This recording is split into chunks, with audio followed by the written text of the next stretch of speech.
Hãy tưởng tượng bạn đang ngồi trên một chuyến tàu cao tốc của Đức, băng qua những cánh đồng lúa mì vàng óng ở Bavaria, những ngôi làng cổ kính bên bờ sông Rhine, đôi khi còn gọi là Rhine, và những thành phố hiện đại như là Frankfurt hay là Berlin. Tiếng loa trên tàu vang lên, chúng ta sẽ đến ga Berlin đúng giờ vào lúc 15 giờ. Bạn nhìn đồng hồ, kim đồng hồ chỉ 14 giờ 59 phút khi tàu dừng lại, và sau đó nó chính xác từng giây. Bạn mỉm cười và tự hỏi, tại sao người Đức lại kỷ luật và đúng giờ đến vậy? Hôm nay, chúng ta sẽ nghe một câu chuyện dài, từ những khu rừng sâu thăm thẳm cách đây hàng thế kỷ đến những nhà máy khổng lồ thời công nghiệp và cả những câu chuyện đời thường ở Đức ngày nay. Tất cả đã làm nên một nét văn hóa đặc biệt mà cả thế giới phải ngưỡng mộ, văn hóa kỷ luật và đúng giờ. Hãy bắt đầu câu chuyện ở rừng đen, một vùng đất phía tây nam của nước Đức, nơi mà khung cảnh đẹp như tranh vẽ với những cánh rừng thông bạt ngàn, những ngọn đồi phủ tuyết trắng xóa vào mùa đông và những ngôi làng nhỏ xinh như bước ra từ truyện cổ tích. Nhưng đừng để vẻ đẹp ấy đánh lừa bạn, cuộc sống ở đây cách đây 300 năm chẳng hề dễ dàng. Người dân rừng đen phải đối mặt với thiên nhiên khắc nghiệt, đất đai không màu mỡ để canh tác, mùa đông kéo dài đến nửa năm, tuyết phủ kín lối đi khiến việc trồng trọt hay chăn nuôi gần như không thể. Để mưu sinh, họ phải tìm cách khác. Họ bắt đầu làm nghề thủ công. Và một trong những sản phẩm nổi tiếng nhất chính là đồng hồ cuckoo, loại đồng hồ gỗ mà mỗi giờ lại có một chú chim nhỏ bật ra kêu cuckoo. Những chiếc đồng hồ này không chỉ là món đồ trang trí mà còn là biểu tượng của sự chính xác. Giờ, nếu bạn là một người thợ đồng hồ ở vùng rừng đen, bạn ngồi trong một căn nhà gỗ nhỏ giữa rừng, ánh sáng yếu ớt từ ngọn nến chiếu lên bàn làm việc. Trước mặt bạn là hàng trăm bánh răng nhỏ xíu, mỗi cái chỉ to bằng hạt đậu.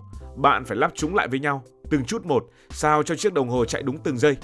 Nếu lệch một chút thôi, cả chiếc đồng hồ sẽ hỏng và bạn sẽ mất đi món quà quý giá mà những thương nhân từ Hà Lan hay Pháp đang chờ mua. Công việc này không chỉ đòi hỏi sự khéo léo mà còn cần một sự kỷ luật sắt đá. Bạn phải làm việc đúng giờ, giao hàng đúng hẹn, vì nếu trễ, khách hàng sẽ không chờ đợi. Mùa đông thì khắc nghiệt, nếu bạn không kịp chuẩn bị, từ việc giao hàng đến khi tuyết rơi dày cho đến việc dự trữ củi cho lò sưởi, gia đình bạn có thể không qua nổi cái lạnh. Bạn và những người thợ khác không chỉ làm ra những chiếc đồng hồ hoàn hảo mà còn truyền lại một tư duy. Thời gian là thứ không thể đùa giỡn. Vậy là từ những ngôi làng nhỏ bé giữa rừng sâu, một ý thức về thời gian và kỷ luật đã bắt đầu hình thành, lan tỏa trong cộng đồng Đức. Giờ chúng ta sẽ rời rừng đen, lên một con thuyền gỗ nhỏ và trôi theo dòng sông Rhine, đôi khi còn gọi là Rhine hùng vĩ. Con sông này không chỉ là một con sông bình thường mà còn là mạch máu của nền kinh tế Đức. Nó chảy qua những thành phố công nghiệp lớn như là Cologne, Düsseldorf và khu vực Ruhr, nơi được xem là trái tim công nghiệp của châu Âu vào thế kỷ 19. Vào thời kỳ cách mạng công nghiệp lần thứ hai, Đức bắt đầu vươn lên như một cường quốc.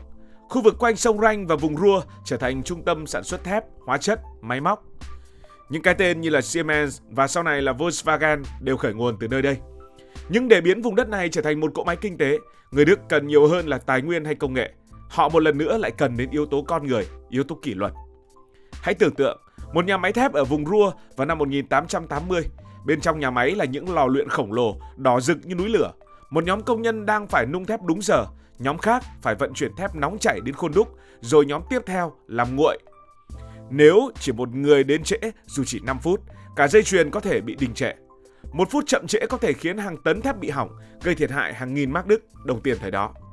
Các ông chủ nhà máy không thể chấp nhận điều này. Họ đặt ra những quy định nghiêm ngặt. Ai đến muộn sẽ bị phạt tiền, thậm chí là bị đuổi việc. Nhưng không chỉ có phạt là xong. Người Đức còn xây dựng một hệ thống giao thông để hỗ trợ sự đúng giờ. Dòng sông Rhine trở thành tuyến đường vận chuyển chính, với những con tàu chở than và thép đi lại đúng lịch trình. Rồi hệ thống đường sắt Đức ra đời, nối liền các thành phố công nghiệp. Công nhân có thể đến nhà máy đúng giờ, hàng hóa được giao đúng hạn. Tất cả tạo nên một vòng tròn hoàn hảo. Kinh tế đòi hỏi kỷ luật, và kỷ luật giúp kinh tế phát triển mạnh mẽ hơn. Giờ, chúng ta vẫn tiếp tục quay ngược lại thời gian đến thế kỷ 18, khi nước Đức vẫn chưa thống nhất mà là một tập hợp các vương quốc nhỏ. Một trong những vương quốc mạnh nhất là Phổ, nằm ở phía đông bắc nước Đức ngày nay. Nếu bạn từng nghe về tinh thần Phổ, thì đây chính là nguồn gốc của sự kỷ luật mà người Đức vẫn giữ cho đến tận bây giờ. Quân đội Phổ thời đó nổi tiếng với sự tổ chức chặt chẽ và tính kỷ luật cao. Vua Frederick Đại Đế, một vị vua huyền thoại của Phổ, đã xây dựng một đội quân mạnh mẽ dựa trên nguyên tắc mọi thứ phải đúng giờ và đúng với kế hoạch. Hãy tưởng tượng một đội quân với hàng nghìn binh sĩ di chuyển qua những cánh đồng đầy sương mù. Họ không chỉ cần dũng cảm mà còn phải hành quân đúng giờ, tấn công đúng thời điểm, rút lui đúng kế hoạch. 1 phút chậm trễ trên chiến trường có thể dẫn đến thất bại thảm khốc. Tinh thần kỷ luật của quân đội phổ không chỉ dừng lại ở trong quân đội mà thôi. Khi nước Đức thống nhất vào năm 1871 dưới sự lãnh đạo của Otto von Bismarck, một người cũng đến từ phổ, tinh thần này bắt đầu lan tỏa ra toàn xã hội. Các trường học bắt đầu dạy trẻ con về giá trị của thời gian và kỷ luật. Một đứa trẻ Đức thời đó nếu đến trường muộn sẽ bị phạt đứng góc lớp và cha mẹ của chúng cũng bị nhắc nhở. Các nhà máy áp dụng những quy tắc giống như trong quân đội, mọi thứ phải chính xác từ giờ làm việc đến giờ nghỉ trưa. Dần dần, sự kỷ luật trở thành một phần không thể tách rời trong văn hóa Đức. Bây giờ, hãy đến với thời điểm hiện nay, năm 2025 và bước vào cuộc sống thường ngày của người Đức. Sự kỷ luật và đúng giờ không chỉ là câu chuyện của lịch sử mà vẫn còn rất rõ nét trong đời sống ngày hôm nay. Từ những con phố ở Munich đến những văn phòng ở Frankfurt hay những quán cà phê đông đúc ở Berlin, bạn sẽ thấy tinh thần này hiện diện ở khắp mọi nơi. Hệ thống giao thông Đức vẫn là minh chứng rõ nhất cho sự đúng giờ. Hệ thống tàu hỏa nổi tiếng với việc đúng lịch trình đến từng phút. Với người Đức, chậm vài phút có thể coi là một thảm họa nhỏ.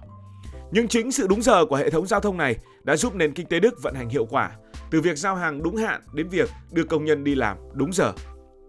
Trong ngành công nghiệp, tính kỷ luật và đúng giờ vẫn là yếu tố sống còn. Nếu bạn làm việc trong nhà máy sản xuất ô tô của BMW tại Bavaria, mỗi chiếc xe được lắp ráp từ hàng nghìn linh kiện nhỏ, tất cả đều được giao đúng giờ từ các nhà cung cấp trên khắp châu Âu. Nếu một nhà cung cấp giao muộn, cả dây chuyền sẽ bị ảnh hưởng, gây thiệt hại hàng triệu euro. Chính vì thế, người Đức rất nghiêm túc trong việc giữ lời hứa về thời gian. Khi họ nói giao hàng vào ngày A tháng B năm C, chắc chắn họ sẽ giao vào thời điểm đó, không chậm bất kỳ một ngày nào. Nhưng dù nổi tiếng kỷ luật và đúng giờ, không phải người Đức nào cũng cứng nhắc như một chú robot. Berlin là thủ đô của Đức và cũng là trung tâm của giới trẻ và nghệ sĩ. Ở đây bạn sẽ thấy một số người thoải mái hơn về thời gian. Có khi họ đến trễ một chút khi đi uống cà phê hay đi dự tiệc với bạn bè. Nhưng ngay cả khi trễ, họ sẽ xin lỗi rất chân thành và giải thích rõ ràng lý do. Còn có những câu chuyện hài hước. Ví dụ một anh chàng Đức sẵn sàng đến sớm 30 phút cho một bữa tiệc sinh nhật và sẽ đứng đợi ngoài cửa vì không muốn làm phiền chủ nhà trước giờ hẹn. Hay chuyện một người Đức đặt vé xem phim và đến sớm để xếp hàng dù rạp phim còn chưa mở cửa. Những chuyện này ở nước khác nghe thì buồn cười, nhưng nó cho thấy sự đúng giờ đã ăn sâu vào máu của người Đức như thế nào. Trong đời sống hiện đại, sự kỷ luật và đúng giờ của người Đức vẫn là nền tảng giúp họ duy trì một xã hội hiệu quả và đáng tin cậy. Nó giúp xây dựng niềm tin, duy trì hiệu quả công việc và tạo một nền kinh tế mạnh mẽ. Vậy thì chúng ta có thể học gì từ người Đức? Có lẽ là cách tôn trọng thời gian, không chỉ của mình mà còn của người khác. Đúng giờ không chỉ là đến sớm 5 phút mà còn là cách để xây dựng niềm tin và hiệu quả trong công việc.